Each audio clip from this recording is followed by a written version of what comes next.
What's up, Rooted Collective? Welcome back to Awakening Rooted. So listen, I watched The Woman in the Yard on Peacock last night. In this movie, this is not your average horror movie. This is not the pop out and scare you horror movie. It's that quiet, unsettling, spirit is sitting in the corner watching you kind of energy. You ever watch something and go, this ain't about what it looks like? Yeah, it's that. So, if you're into spiritual symbolism, slow reveals, and messages that unfold in stillness, you are going to want to watch this. And I'm going to break it down for you in a way that's not spoilery, but still gives you just enough to catch the layers. Alright, so the movie follows Ramona, played by Danielle Deadwyler, and she's dealing with a serious loss. She and her kids are in a farmhouse, and this is a farmhouse that she and her husband were sort of trying to renovate, but she lost her husband, and she is clearly not okay when this movie starts. She is in this old farmhouse trying to get herself together. She has this brace on her leg, but she's still trying to hold it down. Also, there's this heaviness in the air from the jump. The house is quiet, but it's not peaceful. It's like something is sitting there in silence. It also seems like a little bit of time must have passed since she lost her husband. There's things going on like the electricity is on.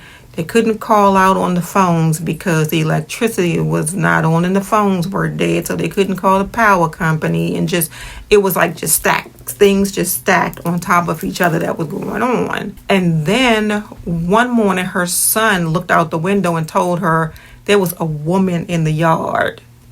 This woman was in a veil and just sitting in the front yard, not doing anything, not moving, not speaking, just there watching. Now me, I already knew that is not a ghost.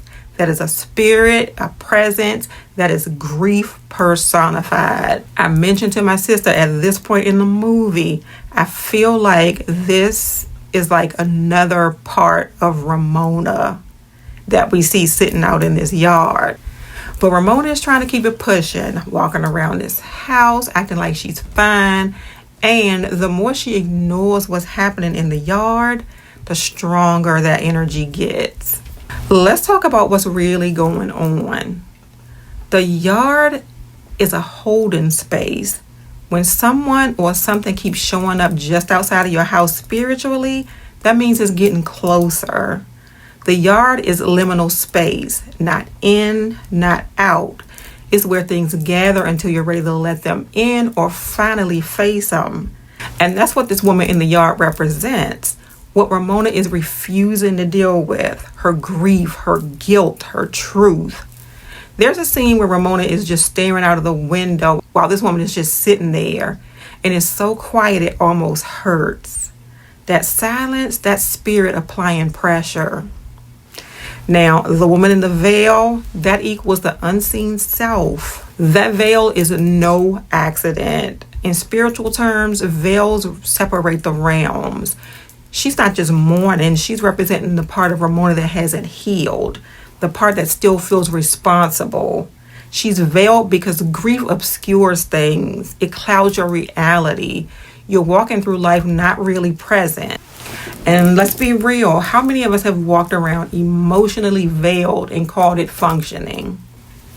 There's this moment, and I won't spoil it, but Ramona is in the kitchen and you just feel her breaking under the surface. She's just going through the motions, and the woman is outside like, girl, I'm still out here. Spirit doesn't always knock. Sometimes it waits. The house, that equals Ramona's internal state. Every corner in the house is either too clean or too empty. That's spiritual symbolism. There's no warmth in the home because there's no peace in her spirit. You can tell she's emotionally shut down, and the house mirrors that. She walks by closed doors like she's avoiding rooms in her own memory. And listen, metaphysically, that's exactly what it is. The ending isn't a twist, it's a truth. When you get to the end, everything clicked. And not in a plot twist way, but in a spiritual revelation way. You realize the woman in the yard wasn't just some creepy figure. She was necessary. She came to bring Ramona to truth, because healing requires confrontation. And sometimes spirit don't come to harm. They come to hold you accountable to your own healing. So here's the thing. This is not a fast movie. It's slow. It's quiet. And it takes time. But if you're in a space where you're reflecting or healing or unpacking your own grief, like shadow work, this movie will speak to you in the stillness. This is spiritual cinema, y'all. It's the kind of film where if you've done some inner work, you'll catch the cues. And if you haven't, it might plant the seed to start. So if you're into movies that don't just entertain, but minister in their own way, this is one to watch. Let me know in the comments. Did you see it? What did you feel watching it? What do you think the woman in the yard really represented? Don't forget to like, subscribe, and share this with someone who's walking through their own quiet storm right now. Until next time, keep your heart open, your spirit grounded, and remember, some spirits come not to haunt, but to heal.